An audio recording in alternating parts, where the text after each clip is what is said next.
trop souvent, des personnes viennent me dire « Mais tu sais, David, c'est intéressant, mais il y a des choses, il y a des parties de mon enfance dont je ne me souviens pas. » D'ailleurs, ça m'est arrivé auprès de mon frère jumeau, de parler avec Jérôme, mon frère, et de lui dire « Tu te rappelles, on était dans les Vosges, dans ce cirque, avec ce mec un peu bizarre qui est arrivé, avec le chien et tout. » Je ne me rappelle pas du tout. Ça veut dire que certains d'entre nous ne se souviennent pas de leur enfance, ou d'une partie de leur enfance, que ce soit parfois des bons ou des mauvais moments. Alors, on peut se poser une question, est-ce qu'un oubli comme ça, c'est une forme de protection contre le passé? Parce que, si c'est le cas, c'est nécessaire de retrouver les souvenirs perdus. Il y a une amie qui me disait dernièrement, mon frère, il aime raconter la façon dont nous construisions des tentes quand on était petits, et il me disait, il me remémorait nos disputes, nos paris, mais aussi quand on donnait de la bouffe à un chien errant, sans que nos parents soient au courant. Mais moi, je n'en ai aucun souvenir. J'ai pas accès à ça. Ok? Alors, je veux que d'abord vous entendiez une chose. Le cerveau enregistre tout ce qui nous arrive, et on a la capacité logiquement de se remémorer à peu près tout, après l'âge de 2 ans jusqu'à aujourd'hui. D'accord? Peu importe l'âge que vous avez. On a réussi à savoir ça grâce aux hypermnésiques. Alors les hypermnésiques, ils le sont devenus souvent par traumatisme ou par accident, mais il y a un club d'ailleurs aux États-Unis qui se réunit de personnes qui sont hypermnésiques, et ils vont jouer parce qu'ils ont besoin de ça pour ne pas perdre la tête. Mais par exemple, vous leur dites, voilà, tu es le 14 décembre 1985, t'es où, tu fais quoi? Je suis devant la télé, il y a telle publicité, il y a telle info à la télé, et en fait, quand ils ont corroboré les informations, ils se sont rendus compte que tout était rappelé. Donc on se rappelle de tout. Cette information que nous enregistrons, elle est stockée dans notre mémoire, et elle ne disparaît pas. Je vous le dis, jamais. Alors, pour quelle raison on pourrait avoir ce genre d'amnésie? Alors, la première raison, ça pourrait être des expériences douloureuses. Ça veut dire que l'incapacité à se rappeler, en règle générale, n'est pas liée à la perte de mémoire, mais à un espèce de désir inconscient d'oublier le passé. L'oubli protège contre les moments de honte, d'humiliation, qu'on a vécu dans l'enfance. Ça peut être aussi des sentiments de chagrin, de solitude aiguë ou de stress intense. Et en fait, cette capacité à effacer de notre mémoire des moments de notre vie, c'est ça qui nous protège quelque part contre les sensations agréables qui sont interdites. Ça veut dire quoi? Ça veut dire que l'excitation ressentie pendant le jeu, par exemple entre un frère et une sœur, qu'on pourrait qualifier comme interdit, va être oubliée.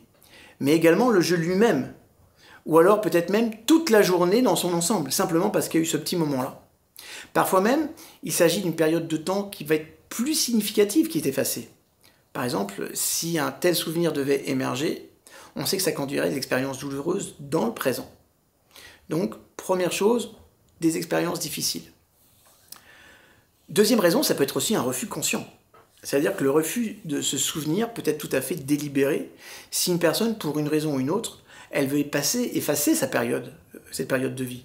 D'accord? Moi, j'ai un de mes clients qui me disait, jusqu'en 5e, j'étais une victime, quoi. J'étais un vicose. Vraiment. Ensuite, on a déménagé, et dans mon nouvel environnement, ma nouvelle école, où personne ne me connaissait, j'ai décidé que je ne laisserais plus jamais quelqu'un d'autre me maltraiter. Et j'ai effacé de cette mémoire les 5-7 années précédentes scolaires de ma vie, et j'ai décidé à tout recommencer. Ok? Ça veut dire qu'en récupérant nos souvenirs, nous rétablissons notre intégrité. Sachez que ceux qui fuient leurs souvenirs ne sont pas prêts à reconnaître l'enfant qu'ils étaient autrefois et qui vit encore en eux. Ça veut dire qu'en permettant au passé de prendre vie, quelque part ils sont effrayés par l'idée de voir à leur place une partie d'eux qu'ils n'aiment pas, cette fameuse part d'ombre. Mais je vous rappelle qu'il n'y a pas de lumière sans ombre. Comme je dis toujours, une amie me disait que dans un tableau, c'est l'ombre qui fait la lumière. Quelles que soient les personnes lumineuses, il y a toujours une part d'ombre. Et cette part d'ombre, c'est ce que vous devez travailler pour devenir adulte, fort et intelligent. Et en fait, rappelez-vous qu'il s'agit en réalité d'un enfant effrayé qui a juste besoin d'amour, quoi, notre enfant intérieur. Troisième raison de cette amnésie, ça peut être le pouvoir des règles familiales. Il y a des règles de conduite adoptées dans le cadre familial qui sont également une autre raison d'effacer une partie de notre passé. Quand il y a des secrets au sein d'un foyer, Ça veut dire que l'enfant, il va apprendre en observant les adultes à ne pas poser de questions sur le passé. Et donc à ne pas avoir de souvenirs dans le domaine. Il obéit involontairement à ses règles de communication et il va les appliquer. Donc on est dans un modèle une fois encore en plus inconscient, intentionnellement ou par habitude de son propre passé. Donc ça, c'est comme ça que ça fonctionne. Donc ce qu'on pourrait appeler la zone de silence, ou les zones de silence, peuvent être stockées dans des informations, comme par exemple un proche en prison, des sujets qui concernent les mariages antérieurs des parents, d'enfants nés hors mariage, ou encore de maladies. Et pourtant, nous sommes tous l'histoire de notre vie. Et si nous effaçons une partie de notre vie, alors nous vivons qu'avec une partie de nous-mêmes. Et nous ne pouvons pas percevoir le monde dans son intégralité. Ça veut dire qu'en retrouvant nos souvenirs, nous restaurons notre intégrité. Alors, qu'est-ce que vous pouvez faire si vous êtes touché par cette amnésie? Et croyez-moi, vous êtes nombreux, parce qu'apparemment, une étude psychosociale aurait montré en Europe que plus de 27% de la population serait incapable de se rappeler d'une partie ou d'une très grande partie de son enfance. Donc d'abord, je vous invite à être plus attentif à vos émotions. Très important. Certains événements ou expériences du passé peuvent causer une douleur tellement intense que vous essayez involontairement de ne pas vous en souvenir pour ne pas être connecté avec cette douleur-là. Donc, essayez de sentir les limites de l'oubli. Demandez-vous, qu'est-ce qui provoque des sentiments aussi forts? Souvent, le fait de repenser une personne que nous aimions, qui nous a quittés ou qui nous a trahis, le fait d'y repenser nous fait remonter toutes ces émotions et finalement c'est ça qui dérange. Donc parfois on a envie de dire je veux l'oublier, Parfois c'est bien d'oublier, Mais n'oubliez pas l'histoire. Faites tout pour oublier la personne. Si ça vous intéresse, mettez dans les commentaires si ça vous intéresse savoir comment je peux oublier une personne qui m'a fait du mal. D'accord? Et à ce moment-là, je pourrais vous préparer une vidéo, j'ai un truc vachement sympa là-dessus. Dites-moi juste si ça vous intéresse. D'accord? Vous pouvez oublier la personne, ou ça veut dire quoi? Ça veut dire oublier l'affection que vous aviez avec, ou la remettre dans un contexte, quoi. T'essayes de l'idéaliser, mais en fait, excuse-moi, c'était juste une salope qui t'a maltraité. Donc, c'est important de remettre les choses en contexte. Et tout le monde va te dire, mais tu mérites mieux, Et à un moment donné, c'est important que toi aussi tu le penses. Pardon pour le mot... Mais c'est comme ça, c'est aussi la réalité. Parfois, il faut vraiment confronter et se confronter avec la réalité. D'accord? Donc, demandez-vous, qu'est-ce qui provoque des sentiments aussi forts? Ces émotions, elles peuvent être liées à la situation actuelle, ou peut-être ce sont des émotions que vous avez déjà rencontrées dans le passé. Quand est-ce que vous les avez rencontrées? Pourquoi vous les avez rencontrées? D'accord? Par exemple, moi je vous ai dit qu'à chaque fois que j'ai été trahi dans ma vie, c'est parce que j'avais pris l'enveloppe de sauveur. Ça veut dire j'ai réussi à vous dire ça parce que j'ai fait une introspection et que quand je vois ce qui se passe pas bien dans ma vie, que je me dis tiens, fais gaffe, t'étais dans le syndrome du sauveur là, ça veut dire que je fais attention à ne plus l'être.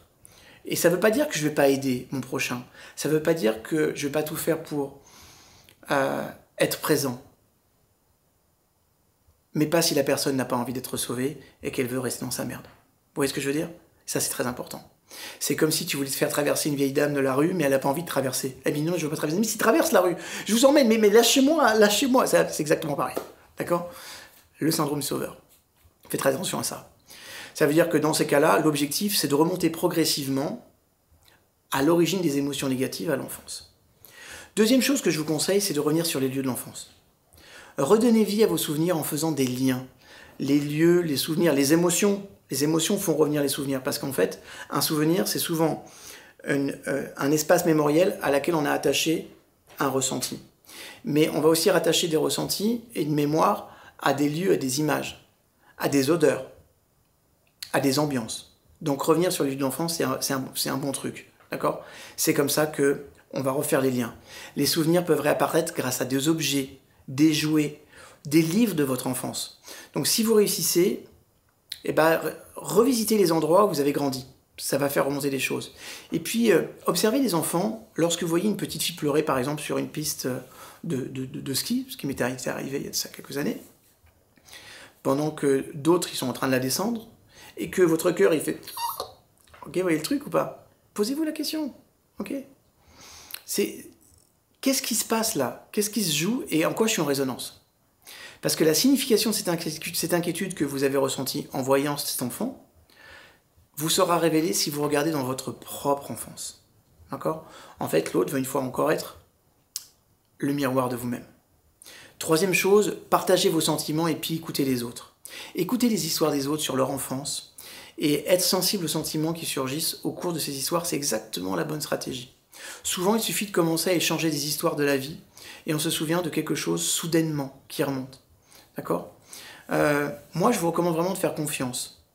Alors, en mettant un petit guillemet sur tout ce qui est source familiale, ok, c'est pas un point de vue objectif des événements, parce qu'ils peuvent être interprétés ou expliqués à leur propre façon. Mais partageons, ça peut être sympa. Mais même une représentation aussi subjective, ça peut nous aider à combler les lacunes de notre histoire. Et ça peut être sympa. Et puis surtout, si on arrive à se poser des questions et à comparer différentes versions, au fur et à mesure qu'on va élargir, entre guillemets, la notion du passé, on va commencer à accepter un petit peu plus notre héritage mémoriel, et il y a des choses qui vont revenir et qui vont remonter. Voilà. Mais allez à l'encontre de votre histoire, surtout si vous avez développé des pans de vie. Si vous vous sentez OK et que vous avez envie de découvrir, bah c'est une bonne démarche que de le faire. Je vous y encourage. Voilà. Petite vidéo sympa sur pourquoi parfois on se crée des petites amnésies. Je vous aime. Partagez, likez. Dans ce sens-là. Ou likez, partagez, faites ce que vous voulez. Mais faites-le. Parce que c'est important, parce que d'abord ça te donne du ranking. Ensuite, les personnes peuvent... YouTube va partager un petit peu plus les vidéos à tout le monde. Donc voilà. Et puis c'est aussi une façon pour moi de savoir... Quand vous aimez mes articles ou quand vous aimez mes posts, ça me permet de savoir si je suis sur la bonne voie. Je vous aime, à très bientôt.